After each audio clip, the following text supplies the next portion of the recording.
And what that does is it self-organizes, and you get a structure emerging, right? But then at some point, the structure goes critical. The structure can't actually maintain its own growth. And what you see in the sand pile is it avalanches. And what happens is that's an increase in entropy. The mutual predictability between the sand particles drops. It goes, right? Now, if there's too much criticality, it breaks. But if there's not, what happens is the avalanche spreads the sand out, and now a bigger base starts to emerge, and it can go higher than it could before. So it cycles between, right, it's self-organizing, and then the criticality means it can transcend as it self-organizes. And what you can look at in the brain is you can look at the part that corresponds to the mound being formed. Neurons they will fire in synchrony together. And when they're firing in synchrony together, that tends to correspond when you get a gestalt in aha, right?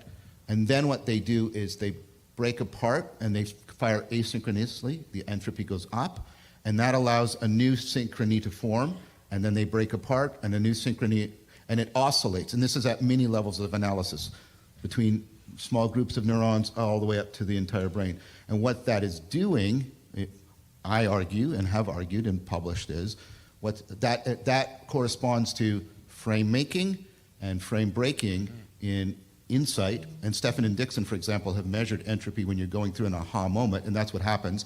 You're at this level, and then the entropy really increases, and then you drop to a level that's even more highly ordered in your behavior than before the insight. So you've got an insight, which is a problem-solving experience, phenomenology. It maps into the self-organizing criticality, which you can actually see happening in the brain. That's self-organizing criticality. Small world network I could do too, but it's the self-organizing criticality is how it fires, and the small world network is the way in which your brain connects. So the brain is not connected randomly, and it's not connected regularly. It's connected in this really interesting pattern that tends to optimize between efficiency and resiliency in a network. What's really cool is you'll see the internet organizes as a small world network. Airlines organize as a small world network, right? And so, and it's like, why? So you get these patterns that are.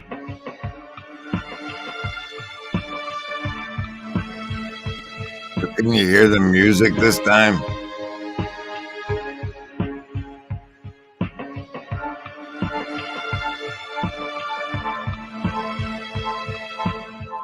Is this thing on?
All right, this is a Foxhole Dreaming, the player, character, person stream, because this player, character, person thing, I still can't, I'm still wrestling with it. Many things are the same as the last time we met. Welcome Welcome. I hope you're feeling virtually not alone. If you're not, say hello to the hive mind like Afriel Pilotson and Rascal and Mills over there. They'll help you with that while I play branding. Special thanks to the Shadow Cabal. So say we all. So say we all. Yuck, yuck, yuck. Ho, ho, ho. Now, card of the show is the 2. It jumped out, the 2 of hearts, the deuce of hearts. It jumped out during shuffling, demanding to be the card for the show.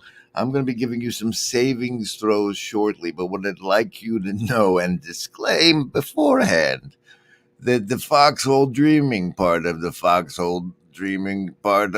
player character person stream is the result of me failing a savings throw, and so yours are going to be especially important.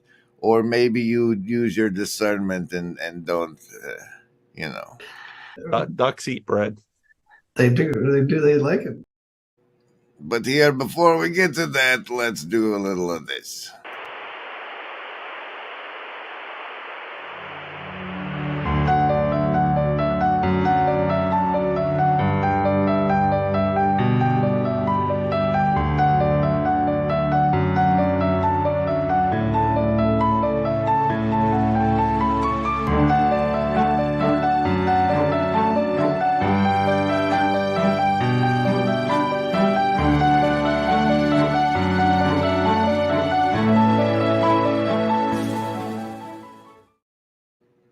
Okay, and I'm sorry. I just need an upper real quick. LARP. We have the ability to LARP and LARP hard.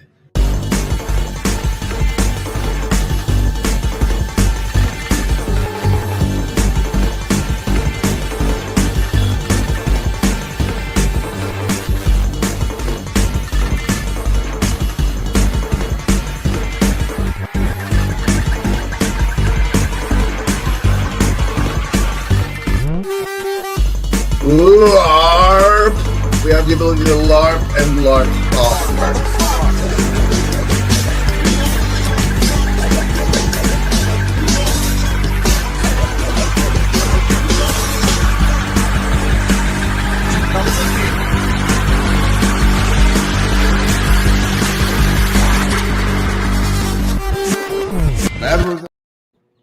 We have a true story from Tunji. Since I've been rolling against mind control, I've actually taken much more damage. What's up with that? You were always taking the damage. The fact that you're aware that you're taking the damage is the bonus.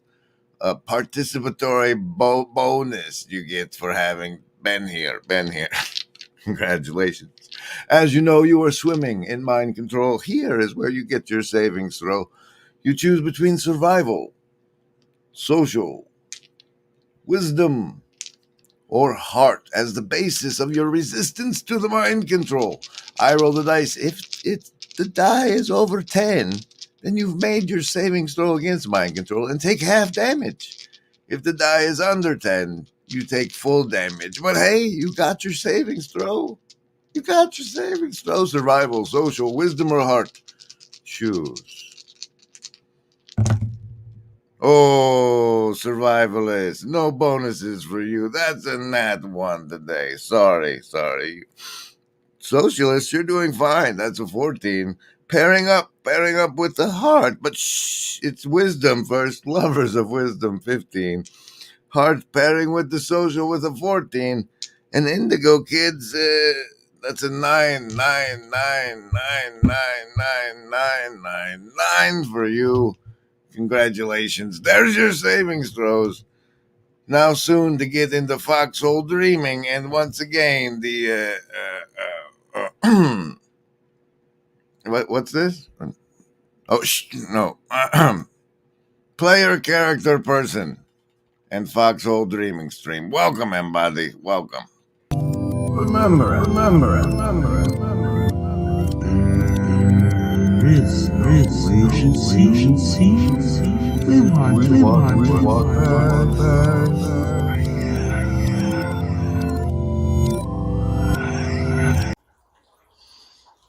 all know that there is no agency any living gent can see doing what is right for me. Just lifting up my bro so he can grow some eyes to see that doing what is right for me increases all our agency.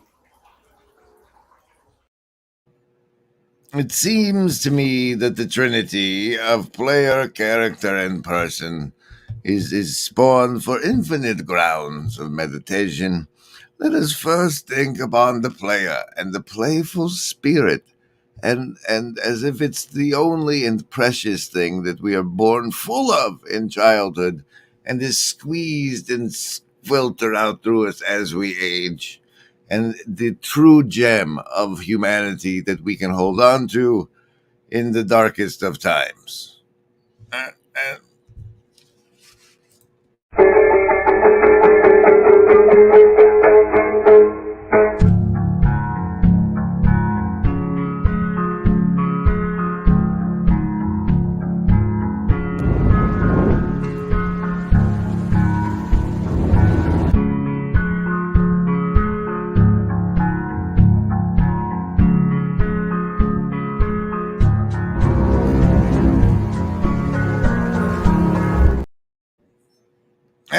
And now, hopefully you can hear it, some David Bentley heart as reaped and loomed by Dumir. One time, for all human beings, this was simply the organic expression of our nature, right? The artistic impulse was like the capacity for dreaming vividly, something that was spontaneous, organic, inescapable, and necessary for us. Now it's a capacity we have to recover almost willfully. In the late modern world, religions have become rather positivistic systems of propositions and adherences that, and I think it's one of the reasons why fundamentalism is one of the particular psychopathologies of modern religion, is because it's a desperate attempt to recover a sense of the sacred, but in the terms of a kind of highly late modern positivist grammar of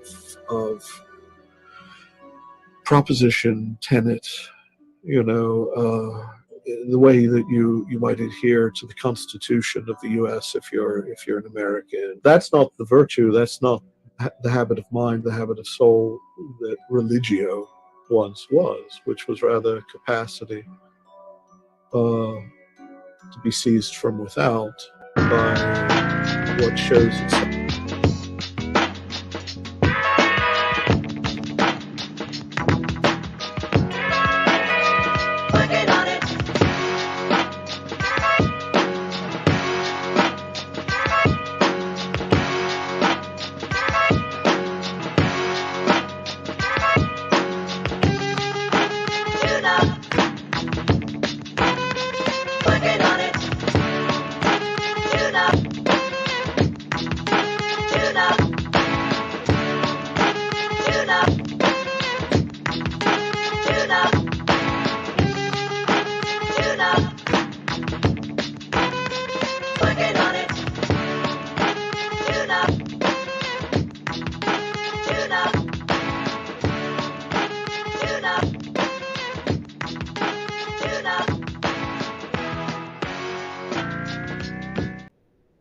And what then is character but shimmer and shine that shows through when you embody and articulate a character expression in an environment of interaction? And what then is a person? What is personhood? And isn't the debate whether or not the all-powerful giving and loving source has a personal interface with which we came? This is terrible.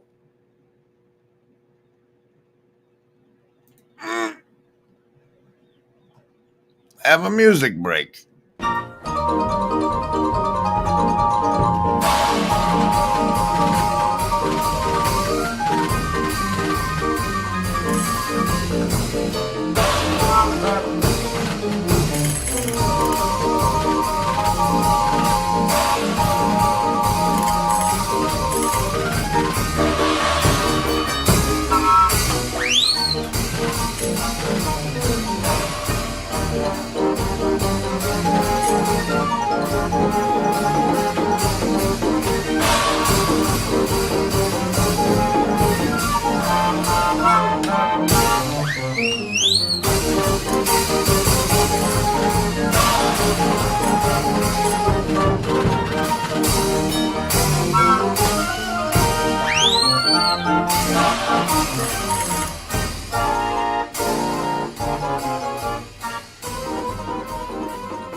died. No more mercy after that. That was the end of the mercy. That was the end of the mercy. Neutrino says Marilyn Manson did tell us God was in the TV. What? What the hell? Defined in relation to others, player. Defined in relation to arena, character. In relation to story, person. In relation to person. Good one, Pilotson. Good one, Pilotson. Remember, there is no agency. We want what's best.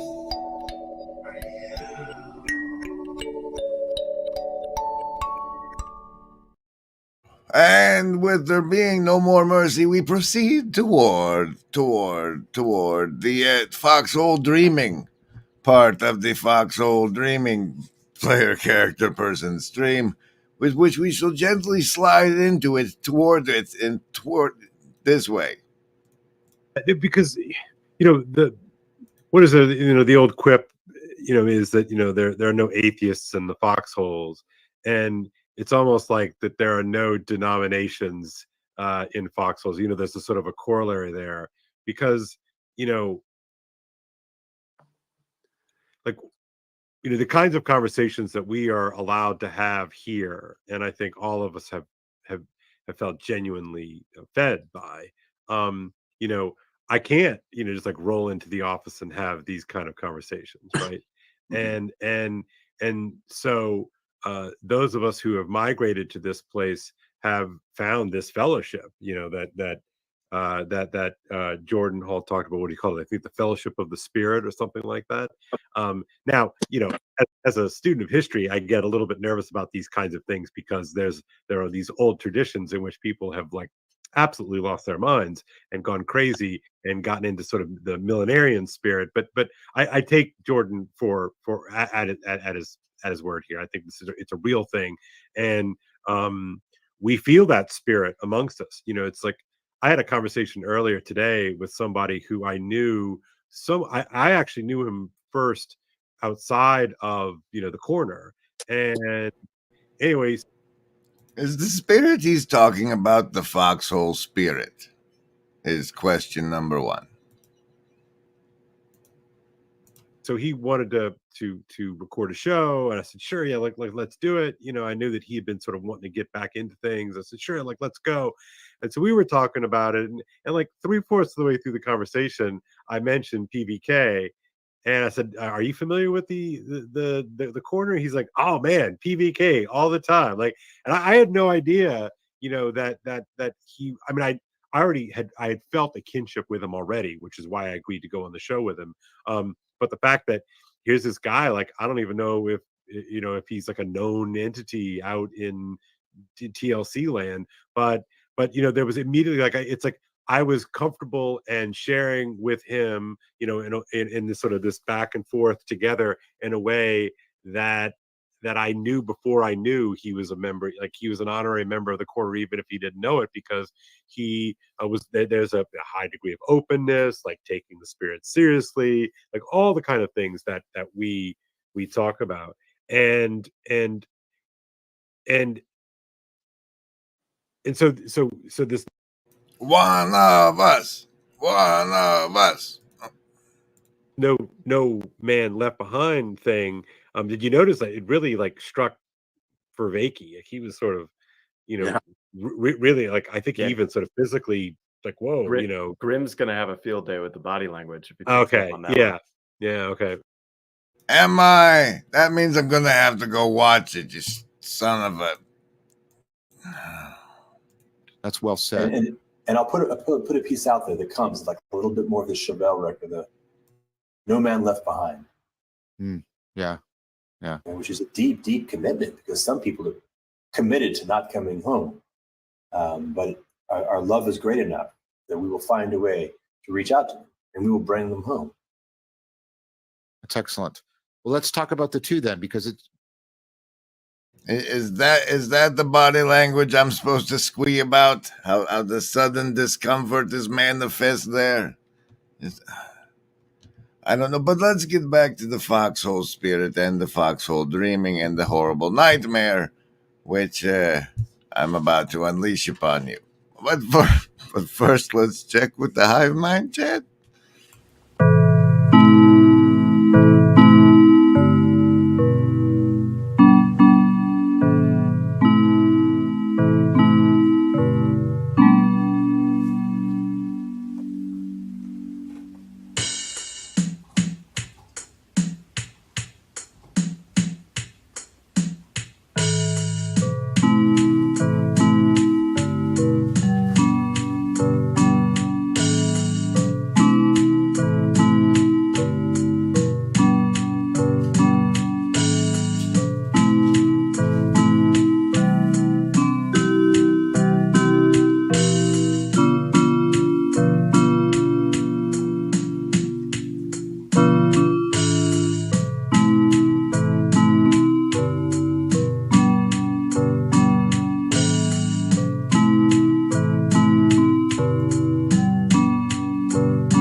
All right, and there is one more bit before I close. I do want to point out that the Chad and McMo apparently have got on the Jordan Greenhall freight train, as you can see in the top right over there.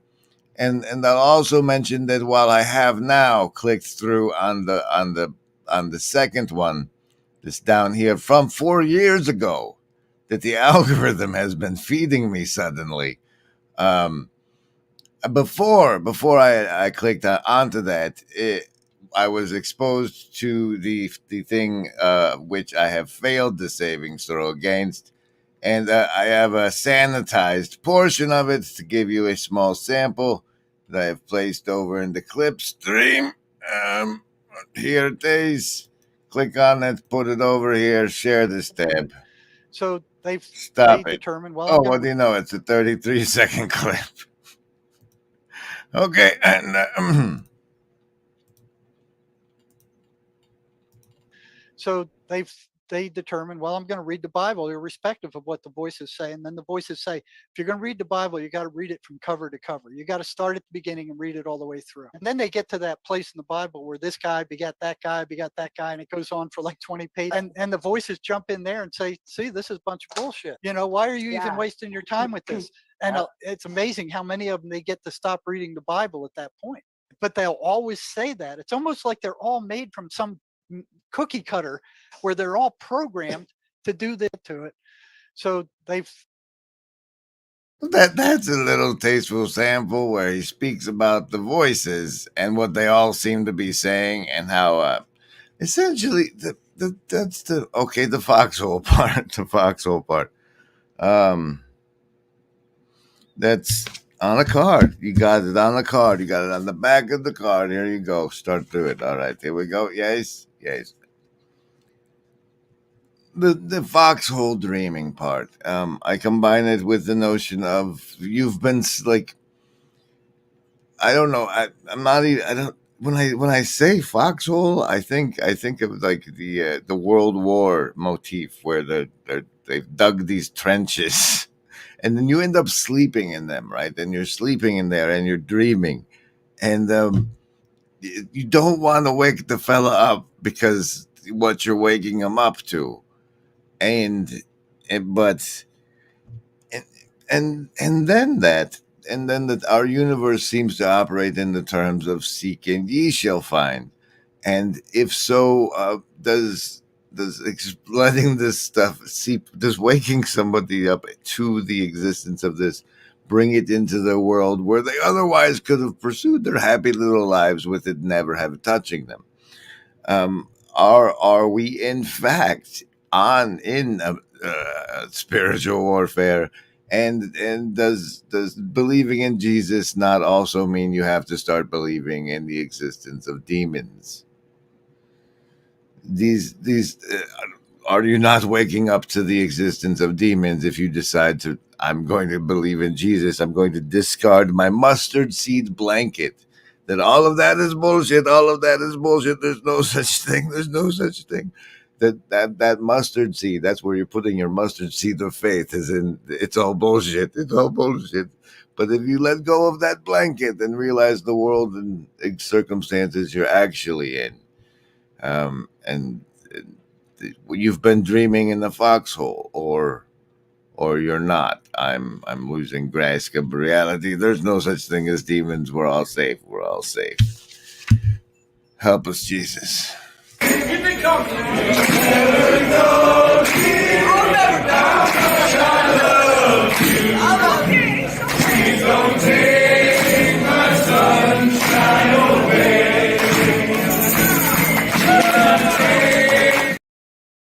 Anyway, seeing that the algorithm fed me it once again after having watched the video with which I failed my mind control, I've now queued up a portion that I have not watched to watch with you from the Nick and I Continue with cults, schizophrenia, being of light, healing over from the Pastor Paul show.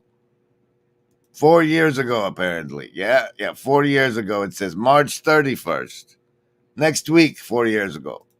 Now she's married and has kids and seems stable. And wow, good. Yeah, she recovered. They can, I mean, they're pretty decent. They can do a lot with schizophrenia if people are willing to be treated. Yeah, absolutely. Well, and I think like a big part of it too was actually like having a family and being surrounded by her that really reinforced peer group that could help her contextualize. That's right. It's the story outside and the story inside, and getting those right together. Yes. That's a big part of what we experience as sanity. Yes, absolutely. Yeah, when they don't, that dissonance becomes very chaotic. At its potential, it becomes very chaotic. Yeah. So, yeah, that's how that story went. And I say this because mostly I'm familiar with this.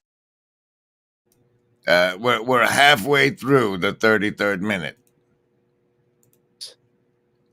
If you're going by Indian traditions, so like Hinduism, they would have called this a premature Kundalini awakening. So their whole mythology is you've got the basic life energy down at the base of your spine, 2 inches below the navel. The whole spiritual mission is moving this energy up through the body and out through the crown. So it's all demons, probably. I don't know. So it was weighty. It was hard to do this episode for some reason. It was like I got it queued up for last night and then found an excuse to push it back, and then pushed it back far enough it was too late, and then did it this morning. Then this morning I was like, no, not good. I'll do it tomorrow. And then I just gotta get it out. I failed the savings throw against the guy who apparently spent his career dealing with schizophrenics in prison, and then exciting things, plus crazy lady's opinion on exciting things, and just, oh man, like, but demons though, yeah, that one, same basket, and but you'll be encouraged to know that I have also started bringing up the actual Gospels. I say frequently that the only parts of the Bible I'm really concerned with are the Gospels and Revelation, but I don't read them ever often. So I poked around in this Luke one. I was reading it last night. And I'll say that the thing that sticks out with me the most so far about this reading of Luke I've been doing, whereas I'll find the part where it happens. It happens more than once. Well, more than once. Yeah. In the beginning, probably. Why don't you run some branding while you find it? We are a test tube creation. Somebody has created us, and whoever that somebody is looks like us. So they have taken all those Neanderthal and the ancient hominid creatures, which the world is filled with them. We know they're there because we're finding them everywhere, but they don't look like us. So we are a special creation, which is why the Bible says in Genesis, the gods says, "Come, let us make man in our image, after our likeness." Because for being so great, he's not that great. A bunch of hairy people out there eating each other and living like animals. So let's take one of the females and procreate with her and see what comes out of a connection between the gods and...